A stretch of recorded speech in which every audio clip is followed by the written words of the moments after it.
বিএনপির আমলে এগুলো দেখেছি তো আমরা, বড় বড় কর্মসূচিগুলোতে ট্রেন ভরে বিএনপি এটা বুক করে, এটা প্রফেশনালি করা যায়।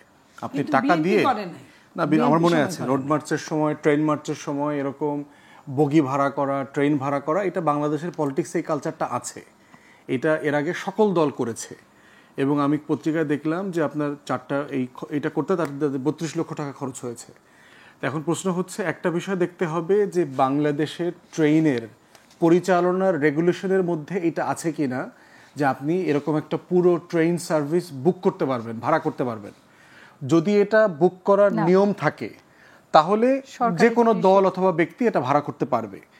বা যদি নিয়ম না থাকে তাহলে প্রশ্ন হচ্ছে প্রত্যেকটা রাজনৈতিক দল এই নিয়মটা বহু বছর ধরে লঙ্ঘন করেছে।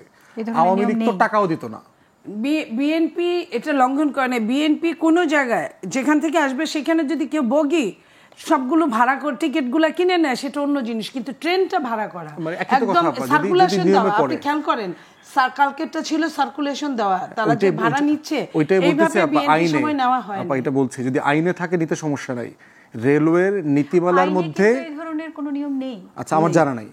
যদি রেলওয়ের নীতিমালায় থাকে যেভাবে আপনি বাস ভাড়া করতে পারবেন, আপনি যে কোনো ধরনের হানিফ এন্টারপ্রাইজে গেলেন যে ভাই চিটাগংয়ের সাকুরাতে গেলেন, যে চিটাগংয়ে যাওয়ার পথে আমার 20টা বাস দেবেন। এখন সাকুরা কোম্পানি যদি এগ্রি করে একটা বিষয়, কিন্তু রেলওয়ে এটা নীতিমালা লঙ্ঘন করেছে কিনা সেটা আলাদা বিষয়। হচ্ছে মালিকানাধীন, কিন্তু রেলওয়েটা হচ্ছে আমাদের সরকারি, যেটা জনগণের সেবায় নিয়োজিত যে যোগাযোগ ব্যবস্থায়, সেটা ভাড়া দেওয়ার বিষয়টাতে যদি আমি নীতিমালা আছে কিনা আমি জানি না। বাংলাদেশের রাজনৈতিক দলগুলো এগুলো করে, বাস স্ট্যান্ডে গিয়ে টোটাল বাস নিয়ে যায় রাজনৈতিক সমাবেশে। এই গল্প তো ভাই জানি, দলের নাম উল্লেখ করে বলে তো লাভ নাই। তো বাংলাদেশের পলিটিক্যাল কালচার এগুলো আছে।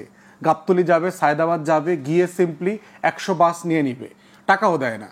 বাংলাদেশে পুলিশও দেখবেন আপনার এই গাড়ি রিকুইজিশন করে, রাস্তাঘাট থেকে র্যান্ডম 2টা মাইক্রোবাস নিয়ে নেয়, নিয়ে তার 2 দিন ধরে সেটা ঘুরায়।